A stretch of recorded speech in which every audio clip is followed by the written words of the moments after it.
দেখেন, রাজনীতি এবং ক্রিকেট বা খেলাধুলার সাথে কখনোই এক না।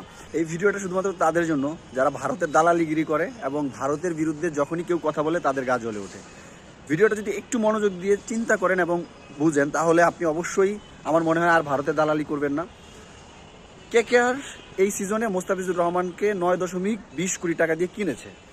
ভালো কথা, মোস্তাফিজুর রহমানকে কিনেছে, ক্রমশই তাদের ফ্যান বেজ, কেকেআরের ফ্যান বেজ আরও বেড়ে গিয়েছে। যেহেতু যারা বাংলাদেশি তারা স্বাভাবিকভাবে কেকেআরকে এখন সাপোর্ট করবে। তারা কি করলো, মোস্তাফিজুর রহমানকে 9.20 কোটি টাকা দিয়ে কেনার পরে এখন অলমোস্ট 20-25-30 দিন পরে আইসা তারা এখন বলতেছে মোস্তাফিজুর রহমানকে কেকেআর যাতে না নেয়। এটা হচ্ছে বিসিসিআই কেকেআরকে নোটিশ দিছে। আপনি জাস্ট একটা জিনিস চিন্তা করেন, এরা কত বড় নিম্ন মনের মানুষ যে একটা দেশের প্লেয়ার তারা কিনে এখন হচ্ছে তারা তাদেরকে নিতে চায় না। তারা কারণ হিসেবে কি দেখাইছে, বাংলাদেশের বর্তমান রাজনীতি। সবচেয়ে বড় কারণ কি জানেন? কিছুদিন আগে বাংলাদেশে দুর্ভাগ্যবশত একজন হিন্দুকে পিটিয়ে মেরে ফেলা হয়েছে। এখানে একটা ভুল বোঝাবুঝি ছিল, যাই হোক এটার জন্য আমরা অবশ্যই লজ্জিত। আইন অনুযায়ী এটার প্রক্রিয়া চলছে। বাট এরা যে নিম্নমানের মানুষ এটার কিন্তু প্রমাণ এরা দিছে। না হয় একটা প্লেয়ারকে কিনে, দেখেন, রাজনীতি এবং ক্রিকেট বা খেলাধুলার সাথে কখনোই এক না।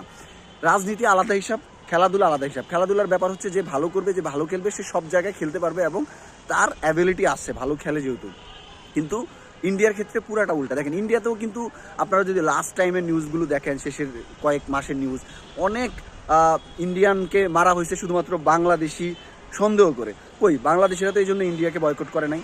আমার মনে হয় আমাদের এখনই সময় ইন্ডিয়াকে বয়কট করার। ইন্ডিয়া আসলে, যারা ইন্ডিয়াকে বয়কট করতে পারে তারা আমি মনে করি যে অ্যাজ এ বাংলাদেশি হিসেবে প্রাউড ফিল করতে পারে। কারণ আপনি বাংলাদেশি হয়ে ইন্ডিয়াকে ভালোবাসবেন, এইটার আসলে কোনো কারণ এই জেনারেশন, আমার জন্ম যেহেতু 2000 সালের দিকে, এই 2000 সালের পর থেকে আমি ইন্ডিয়া এরকম কিছু করে নাই দেখলাম যেটার কারণে আমি ইন্ডিয়াকে ভালোবাসবো। আমি বলছি না যে আপনি পাকিস্তানকে ভালোবাসতে হবে, দরকার নাই। যেটা খারাপ সেটাকে খারাপ বলবেন, যেটা ভালো সেটাকে ভালো বলবেন। তারা যে মুস্তাফিজকে নিচ্ছে না, এটা তাদের সবচেয়ে নিম্ন মনের পরিচয়।